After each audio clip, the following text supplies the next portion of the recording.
A veces hay vidas que parecen marcadas, ¿verdad?, por el dolor.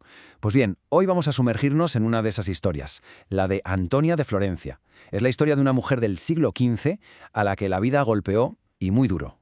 Pero vamos a ver cómo, de esas pérdidas tan profundas, nació una fe que lo cambió todo. Es un viaje increíble, de verdad, desde la más absoluta desolación hasta una entrega total. Claro, al conocer una historia así es inevitable hacerse una pregunta. Una de esas preguntas con mayúsculas. ¿El sufrimiento puede tener algún sentido? ¿Puede servir para algo?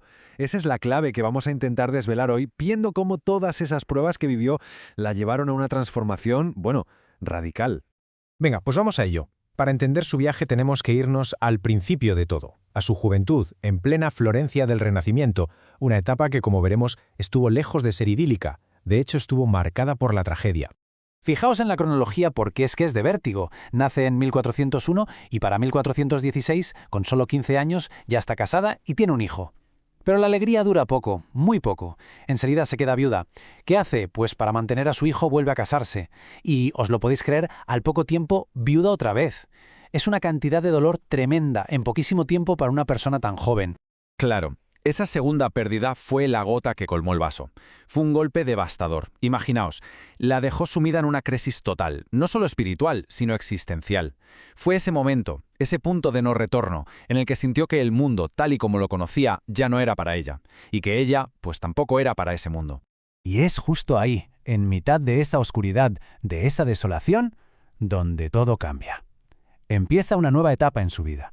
De repente, Antonia siente una llamada a algo totalmente diferente, a un camino que seguramente jamás se había planteado. Pero ojo, que no fue nada fácil. Su decisión chocó de frente con los planes de su familia. Ellos, pues, siguiendo las costumbres de la época, querían casarla por tercera vez. Era lo normal. Pero ella dijo que no. Se plantó con una firmeza increíble. Tenía claro que su camino era otro, y no había vuelta atrás.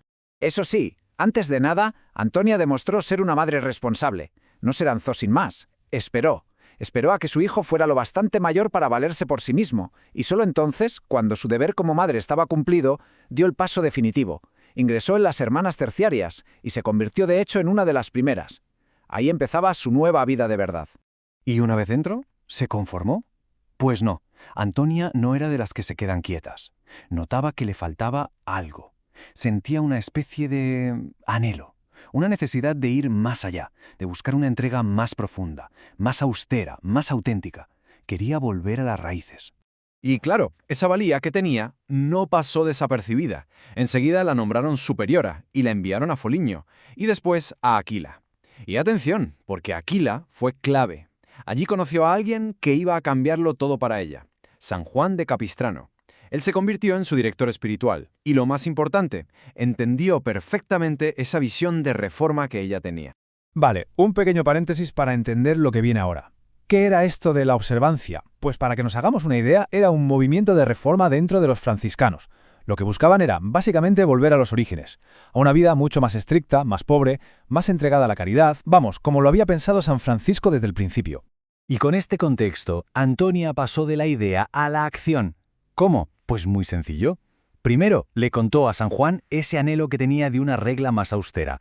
Él, que la entendía, la apoyó para conseguir ni más ni menos que la aprobación del Papa. Y con el visto bueno papal, en 1447, se retiró con otras 11 religiosas a un nuevo monasterio. Su misión era clarísima, practicar la regla original de Santa Clara, pero en todo su rigor. Y con esta nueva fundación empieza la última gran etapa de su vida. Y su papel como abadesa, como líder de esa comunidad, fue diferente. No se basaba en mandar, en el poder, se basaba en el ejemplo. Su propia vida era la mejor lección para todas las demás. De hecho, cuando leemos sobre ella, las virtudes que se destacan son estas: humildad, paciencia a raudales, un amor increíble por la pobreza, la obediencia. Era en resumen un ejemplo andante. Y por eso se dice que no solo reformó una regla, sino que reformó las costumbres con su propia vida. Pero si pensábamos que a partir de aquí todo sería más fácil, pues estábamos muy equivocados. El final de su vida fue una prueba de fuego. Nada menos que 15 años. 15 años aguantando una enfermedad muy, muy dolorosa. Y por si fuera poco, también sufrió pruebas espirituales muy duras e incluso calumnias. Fue la última gran prueba de su fe. Y aquí llega lo más increíble. ¿Qué hizo ella ante tanto sufrimiento? ¿Hundirse? No. Hizo todo lo contrario. Trascendió su propio dolor preocupándose por el de los demás. Dicen que venció sus propias tribulaciones curando las ajenas. Es impresionante. Murió el 28 de febrero de 1472, con 71 años, y la gente de Áquila la tuvo por santa desde el primer minuto. Por eso, cuando pensamos en el legado de Antonia, no tenemos que buscar grandes catedrales o libros. Su herencia es otra cosa. Es el testimonio de su vida, una vida transformada que de alguna manera nos sigue interpelando hoy. Entonces, después de conocer su historia, la pregunta es para nosotros. ¿Qué nos enseña hoy la Beata Antonia? ¿Qué mensaje podemos sacar de una vida que empezó hundida en la tragedia y acabó de esta manera? Pues yo creo que la lección principal es muy clara y muy potente. Su vida nos demuestra que tener fe no significa que no vayas a sufrir. No es un escudo mágico contra el dolor.